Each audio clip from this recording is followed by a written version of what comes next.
এই বিষয়ে বলবো যে আমাদের রথ তো মানে আমাদের বালিগড়ির একটা ঐতিহ্য বলতে গেলে। আমাদের এখানে রথ হয় না কাছে পিঠে কোথাও। এই রথটা আমাদের এখানে চালু করা হয়েছে। তো প্রথম থেকেই অনেক অসুবিধা ছিল এই মন্দিরে, মানে এখানে সাইকেল পর্যন্ত রাখতে দেয় না। ইভেন আমাদের রথ কে রাখতে দেয় না? এই যে মন্দির কর্তৃপক্ষের যে লোক আছে তারা সাইকেল তো এখানে মাঠে কোনো বাচ্চা ছেলেকে এই চত্বরটা অন্তত খেলতে দেয় না। শুধু এই মন্দিরের আছে কেউ কিছু লোক কিছু বলতে গেলে ভিডিও করে। তারপরে যে রথটার নাকি কিছুদিন আগে রাখা হয়েছিল, যার কারণে নাকি শুনলাম থানাতে কেস করেছে এখানকার আমাদের কমিটির বিরুদ্ধে। এই যে সামনে কাকা আছে, কাকার বিরুদ্ধে নাকি কেস সব। কি রথটা কি এখানে কি জোর করে রাখা হয়েছিল? না, জোর করে কোনো অত্যাচার করেনি, জাস্ট রথটা এনে রাখা হয়েছিল। মানে আমাদের প্ল্যানই ছিল যে আমরা কিছুদিন পরে সরিয়ে নেব। তো ও নাকি তারপরে শুনলাম এরকম কেস করেছে। আমরা যেদিন রাত্রিরে এনে রেখেছি তারপরেই ও সঙ্গে গিয়ে কমপ্লেন করেছে। না ওর গায়ে কোনো হাত দেওয়া হয়েছে, না কিছু ওকে কোনো মানে জোর ভাষায় কোনো খারাপ কথাও বলা হয়নি, কোনো মারধরও করা হয়নি। বলছি এই রথটা তো কোনো কারো পৈতৃক সম্পত্তি নয়, এটা তো শুনেছি গ্রামের রথ। পুরো গ্রামের, গোটা বালিগড়ি গ্রাম বলতে পারেন। এইদিকে ছোটো কালীতলা থেকে শুরু করে লোকনাথ সবারই রথ। তা সেখানে একটা রথ তো সব পুরো গ্রামের, সেখানে মাত্র 3 জনের নামে কী কারণে কেস করতে পারে সেটা বলতে পারবো না, হয়তো পার্সোনাল কোনো ক্ষোভের ব্যাপারে, সেটা তো জানি না। বাট এটা তো খুবই খারাপ করেছে। রথের বিরুদ্ধে কেস মানে ভগবান জগন্নাথের ওপর কেস করা আমার মতে মনে করি। কী চাইছেন এখন আপনারা? আমি তো চাইছি এটা ভালোভাবে হোক, ওদের বিরুদ্ধে কিছু ব্যবস্থা নেওয়া। ওটা তো খারাপ জিনিস, রথের বিরুদ্ধে কেস মানে তো সব থেকে খারাপ জিনিস, ভগবানের বিরুদ্ধে কেস বলতে। আপনার নাম? আমার নাম কনিষ্ক পাল, আমি এখানকার গ্রামবাসী। ধন্যবাদ। তারপরে কদিন আগে এই রথটা থাকে ওই নারায়ণ দত্তর খামারে। তা এই রথটা তো রথের টাইম হয়ে গেছে, 22শে আষাঢ় রথ আছে। সেই উপলক্ষে আমাদের পাড়ার সব বাচ্চারা সব রথটাকে ওইখান থেকে নিয়ে এসে এই উঁচু জায়গাটাতে দাঁড় করেছে, কারণ মাঠটা নিচু। বৃষ্টি হয়ে গেলে মাঠটা তো আপনার রথটা বেড়ে যাবে, সেই জন্য ওখানে রেখেছে। এই যে কিছু এই যে ভেঙে গেছিলো সামনের বছর মানে রথে ঝালাই দেওয়ার পর এবার ক্লাবের ছেলেরা সব ধোয়াধুয়ি করবে। তো এই জন্য রথটা রেখেছে। তো উনি ভালোভাবে যদি বলতো যে রথটা সরিয়ে নেওয়ার জায়গা রাখা যাবে না। কার জায়গায় ছিল রথটা? রথটা স্কুল মাঠের গায়ে বিশালতী মন্দিরের কাছে ছিল, মানে মন্দিরের পাশে জায়গা। ওদের কোনো দলিলও নেই, ওদের কোনো ইয়ে নেই, সোজা কথা। যাই হোক, অভিযোগ কে করেছে?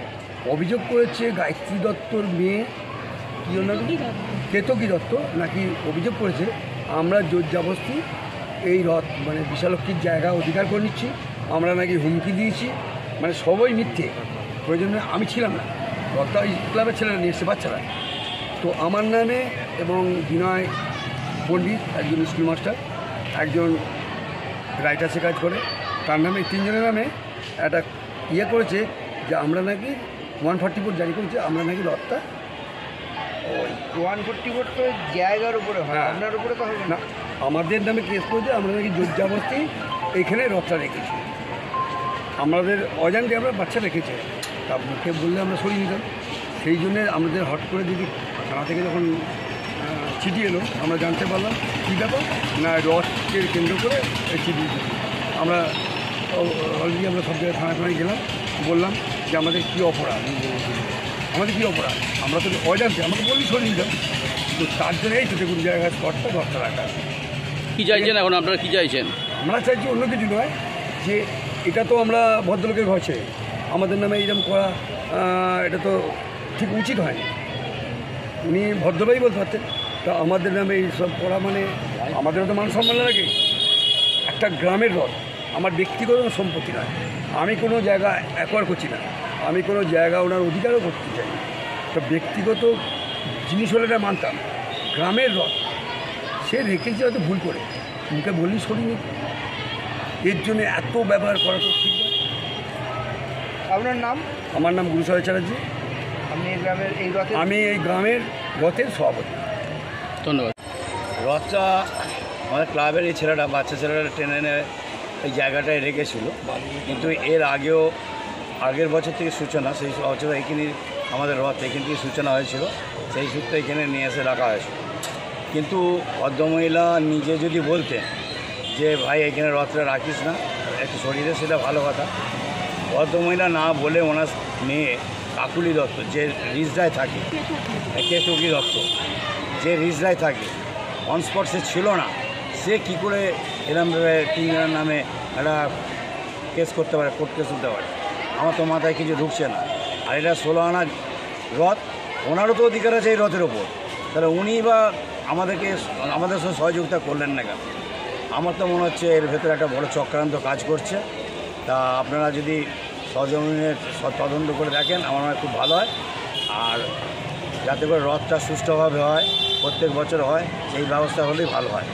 এখন কি চাইছেন আপনারা? আমরা চাইছি রথটা সুষ্ঠুভাবেই হোক, এবং উনি যে মানে এই আমার দাদা হয়, আমার দুটো বন্ধু আছে, বিনয় পণ্ডিত স্কুল মাস্টারমশাই এবং মন্টু চৌধুরী যে ফায়ারে কাজ করে, ফায়ার ব্রিগেডে চাকরি করে, তাদের নামে যে মিথ্যে অভিযোগ হয়েছে, আমরা চাইছি যে হয় ওনারা আমাদের সাথে বসে বলুক যে কার প্রবণতা করে এই জিনিসটা করেছে, নচেত আমরা মানহানি মামলা করতে বাধ্য হব। আপনার নাম? আমার নাম গোবিন্দ সাহেব চ্যাটার্জি, আমি বালিগুড়ি 1 নম্বর পঞ্চায়েতের সদস্য। করার জন্য এখানে রাখিনি, আর এটা একটা মন্দির। আগে আপনি বলুন, আমি ভুল ছাড়াবাজি হয় না। হ্যাঁ, অবশ্যই। যদি আমার কোনো জায়গাটা মনে করেন যে এটা ছাড়া আমার পরিকল্পনাটা ফুলফিল হবে না, আমি মিটিং ফিটিং করে 5 জনের সাথে কথা বলার পর আগে আমার সঙ্গে কথা বলবেন বা আমি আপনার সঙ্গে কথা বলবেন। আপনি উভয়ে বসে একটা আলোচনার মাধ্যমে সিস্টেম অনুযায়ী কাজ হবে। বলছি 3 জনের নামেই আপনি এফআইআর করলেন কেন? জবরদস্তি একটা জায়গায় এসে তাকে ধমকি দিয়ে অসম্মান করে তো কোনো জিনিস হয় না। ও, আপনাকে ধমকি দেওয়া হয়েছিল? হ্যাঁ, আমি যখন বললাম কি ব্যাপার গো, রথটা আসছে, আমাকে কিছু বলানো কোনো, ওর সময় মতন বলা হবে, তাচ্ছিল্য করে। আচ্ছা, বয়স্ক মানুষ তো আমি, বয়স্ক মানুষের এখন কোনো মূল্য নেই বাজারে।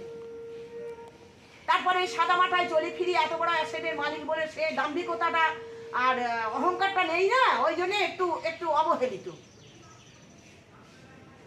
তো এখন আপনি মোটামুটি কি চাইছেন?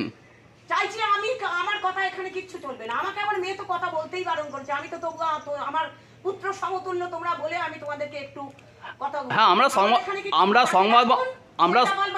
মাসিমা, আমরা সংবাদ মাধ্যমের মানুষ, আমরা সবার পক্ষে। আপনি যেটা চাইবেন সেটাই আমরা প্রকাশ করব। আপনি কি চাই? আমি তোমাকে ওই যে বললাম, তুমি সংবাদ মাধ্যম থেকেই আসো কি কোনো প্রশাসনিক লেভেলেই আসো, আমার মতামত এখানে কোনো মূল্য নেই। আমার মেয়ে থাকবে, আমার মেয়ে কথা বলবে, তার পাশে দাঁড়িয়ে আমি সেটা একটা ভালো মন্দ বিচার করে একটা ডিসিশনে আসবো। আচ্ছা, আপনার মেয়ের নাম? হ্যাঁ, আপনার মেয়ের নাম? কেতকী দত্ত। উনি কোথায় শ্রী তাপস কুমার দত্ত। কোথায় থাকেন উনি? রিস্তা। ধন্যবাদ। মোরপুকুর মোরপুকুর ওই রিস্তা মোরপুকুর। ধন্যবাদ। হয়েছে সেই থেকে কি আপনি কেস করেছেন তাদের নামে? না, সেসব আমি বলতে পারবো না। কবে হয়েছে কি, এটা পার্মানেন্ট হতে দেওয়াটা ঠিক না। ওটা দেবত্ব সম্পত্তি, ওখানে একটা হঠাৎ করে পুজো হবে, রথ হবে, সেটা তো হয় না। এক দাগে দুটো মন্দির, ওটা মন্দিরের মধ্যবর্তী স্থান, মন্দির প্রাঙ্গণ, ওটা নট পাবলিক প্লেস।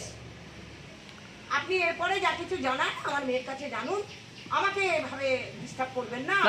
আমরা ডিস্টার্ব করা হচ্ছে না, বক্তব্যটা নেওয়া হচ্ছে যে আপনার মনোভাবটা কি রয়েছে এদের রথের ওপর। আপনি কি চাইছেন যে রথটা সুষ্ঠুভাবে হোক? সেটা তার ব্যাপার, সে আসবে, এসে সে তার মতামত, তার বাপ ঠাকুর দাদার সম্পত্তি। বর্তমান আইন তো বলছে মেয়েরাও 16 আনা অংশীদার।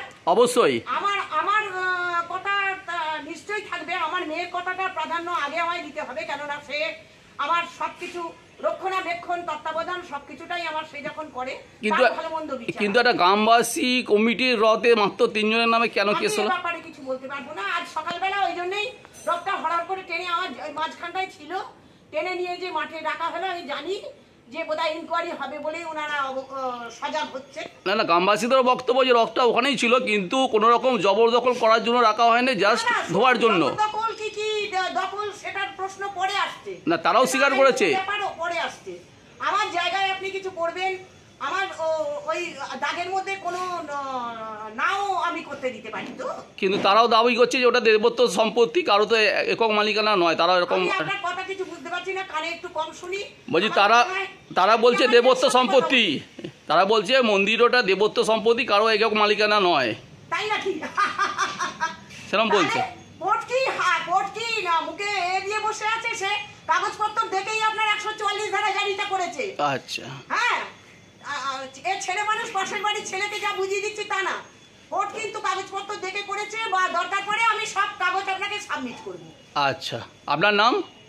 আমার নাম গায়ত্রী দত্ত, ঈশ্বর সূর্যকুমার দত্ত স্ত্রী। ধন্যবাদ।